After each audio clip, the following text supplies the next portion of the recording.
हरिओम। सर्वेषां नमो नमः। मैं आचार्य बेनी प्रसाद वशिष्ठ आज आपके समक्ष गोपाष्टमी उत्सव के महत्व को लेकर के चर्चा करने के लिए उपस्थित हूँ। बंधुओं, जैसा कि आप सभी जानते हैं, कार्तिक शुक्ल पक्ष अष्टमी को गोपाष्टमी का उत्सव पूरे भारतवर्ष में बड़े ही हर्ष उल्लास के साथ मनाया जाता है। भगवान श्री कृष्ण का अति प्रिय गोविंद नाम गायों की रक्षा करने के कारण ही पड़ा।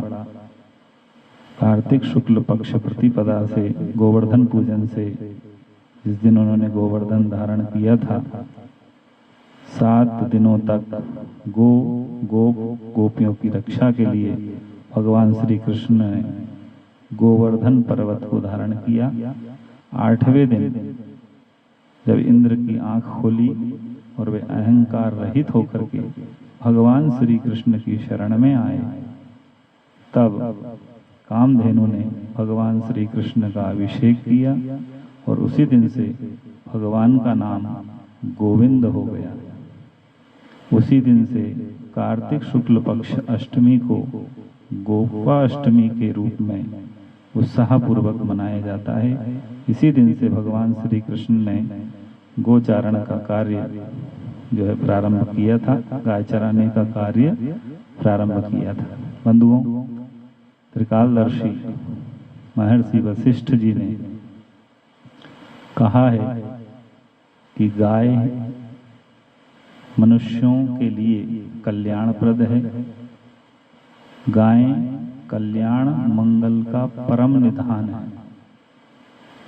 पहले के लोगों का ऐश्वर्य गौ माता पर अवलंबित था और आगे की उन्नति भी गौ माता पर ही अवलंबित है।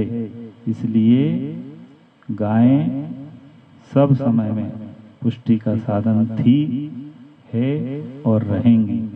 इसलिए हमको गौ माता की सेवा अवश्य करना चाहिए, उनका संरक्षण अवश्य करना चाहिए। गायों का नाम कीर्तन किए बिना उनका स्मरण करके ही हम उठें और उनका स्मरण करते हुए भी हम रात्रि में सोएं। इस तरह से उनके नाम का संकीर्तन स्मरण करने से मनुष्य को बल और पुष्टि की प्राप्ति होती है।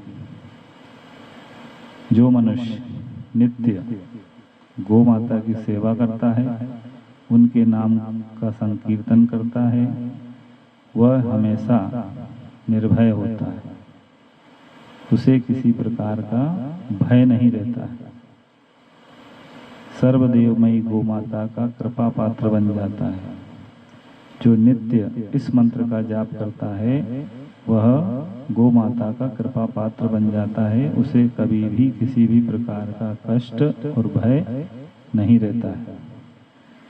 गावै पश्याम्यहं नित्यं गावः पश्यन्तु मां सदा गावोऽस्माकं वयं तासां यतो गावस्ततो वयम्। इस मंत्र का जो नित्य जाप करता है, उसके सारे कष्ट दूर हो जाते हैं।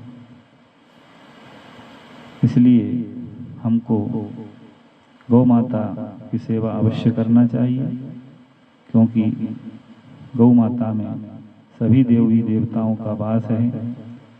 गाय से जो हमको पंचामृत पंचगव्य की प्राप्ति होती है, वह सभी धार्मिक कार्यों में, यज्ञ आदियों में आवश्यक बताया गया है। बिना गौ माता के यज्ञ कार्य करना संभव ही नहीं है, क्योंकि गौ यज्ञ आदि कार्यों में पंचामृत पंचगव्य की आवश्यकता होती है। उसमें गाय की ही गोबर, गोमूत्र, दूध, दही इत्यादि की आवश्यकता होती है। इसलिए सभी वेदों में, शास्त्रों में, पुराणों में गौ माता की महिमा अपरंपार बताई गई है। इसलिए हमको गौ सेवा अवश्य करना चाहिए, जिससे हमारा और जगत का कल्याण हो। आज मैं गोपाष्टमी के शुभ अवसर पर आप लोगों से यही अपेक्षा करता हूँ कि हम सभी धर्म प्रेमी बंधु निश्चित रूप से गौ माता की सेवा करेंगे, उनका संरक्षण करेंगे, जिससे हमारा जो राष्ट्र और समृद्ध और खुशहाल रहे। जयतु संस्कृतम, जयतु भारतम, जय गौ माता।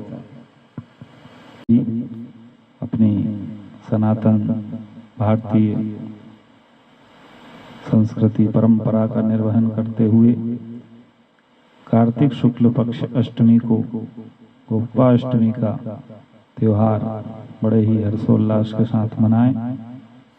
प्रातःकाल गायों को स्नान कराएं, गंध पुष्पादि से उनका पूजन करें, अनेक प्रकार के वस्त्र अलंकारों से अलंकृत करके गौ माता को, गोपालों को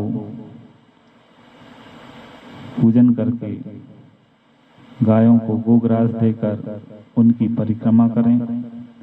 थोड़ी दूर तक उनके साथ जाएं तो सब प्रकार की अभीष्ट सिद्धि प्राप्त होती है, सभी संकटों से हमें मुक्ति मिलती है। और गोपाष्टमी को सायंकाल भी गायें जब जंगल से चरकर आवें, वापस आएं घर में या गौशाला में, उस समय भी उनका आतिथ्य अभिवादन करें, यथाविधि उनका पूजन करके उनको गोग्रास देवें और उनकी चरण रज को मस्तक पर धारण करें।